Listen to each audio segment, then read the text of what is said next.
So hello and welcome back to our channel. Over to you, John. Yes, welcome back. So today we're going to take you on something we call explosive hill sprints. So those of you who watched the first episode of our current vlog will realise that we're training up to the Bristol 10k on the 24th of September. So it's quite a long training block, it's 5 months. So we'll actually break it down into 2 phases, which we've imaginally called phase 1 and phase 2. So in phase 1 we're going to be doing a variety of runs which we'll take you through on some forthcoming vlogs, and for the final 10 weeks in phase 2 we'll do specific 10k sessions leading up to the race. So without further ado, we're off to meet our friend Alex down at the trail, do a short warm-up, and we'll meet you on that hill. See you soon. Let's go and have some fun.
And we're back home. We've showered, we've had something to eat and drink, so now we're ready to talk about how that session went.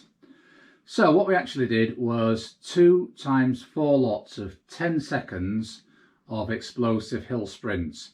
So what we did, we sprinted up the hill as fast as we could for 10 seconds, elbows pumping, high knee lift, head held high, and then walked back down slowly to get that full recovery. Then after 4 sets of those, we did a little sort of walk. Yeah, a little walk jog for a few minutes before we're ready to do the next set. One thing you may have noticed on the video, the eagle-eyed amongst you, was Dawn was actually in front of me on each of the 8 reps.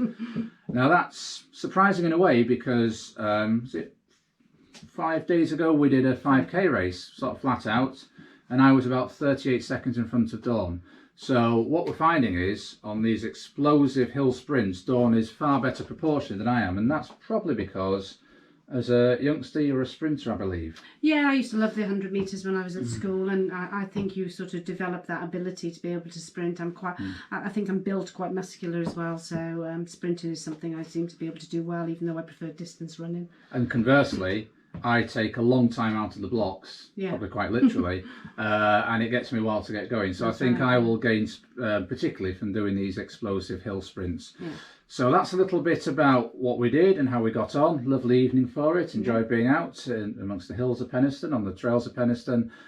So what we're going to do now is to take you through what we see as the 4 main benefits of doing explosive hill sprints. Yeah. So the first benefit we're going to talk about is strength. So many runners, myself included, go to the gym 2 or 3 times a week. We do things like leg squats, we do things like lunges, we do things like hamstring curls using weights. But by doing explosive hill sprints, we're getting a similar benefit using our own body weight, but it's the only thing we do which actually replicates a running motion. It's almost like moving plyometrics using hill sprints. Okay, so the first benefit is an increase in leg strength. Allied to that, we believe that by doing explosive hill sprints, it reduces the risk of injury. Apart from the extra strength we're getting from it, we are also ensuring that by doing very short reps, we are not building up very much lactic acid, and therefore reducing fatigue, the risk of fatigue and therefore injury. In addition, because we're doing this speed work, as it were, on quite a steep gradient, I think we're talking anywhere between 10 to 15 seconds, on a steepish gradient, we are actually minimizing the impact on our joints, because normally when we run on the flats, we're talking 2 or 3 times our body weight going through our legs and our joints. Because there's a minimal footfall from the height of your leg down onto the ground, it's actually minimizing that impact. Okay, so the third benefit is actually the neuromuscular pathways get stimulated and developed.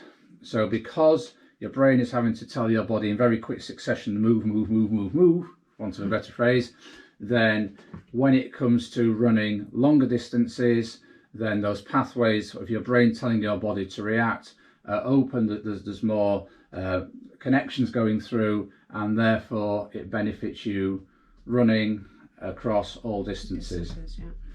And then the fourth and final benefit from them is the cardiovascular system, the increase in stroke volume from the heart.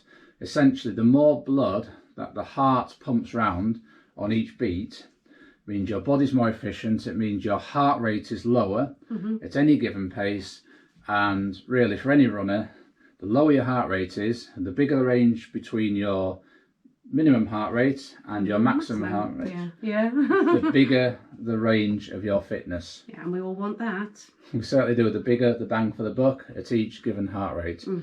So those are the 4 main benefits. However, the pitfall, Dawn. Yes, so the pitfall is not to do too many too soon, because obviously with any new element to your training, you want to make sure that you building gradually. So for these explosive hill sprints, you may only start off with doing 2, and you may think, why am I only doing 2?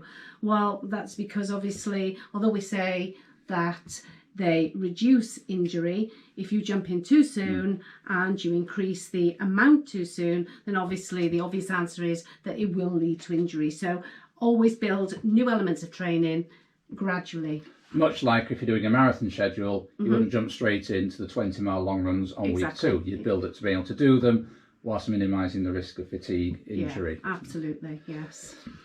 So we hope you've enjoyed taking part virtually in our explosive hill session. So this is the second in our series as we move towards the Great Bristol 10K in September. If you like what you've seen, and please feel free to like this video. If you want to carry on accompanying us on our journey towards the Great Bristol 10K, please feel free to subscribe to the channel. If you've used explosive hill sprints as part of your training, please let us know how it went in the comments below. And until next time, keep on keeping on. Keep on keeping on.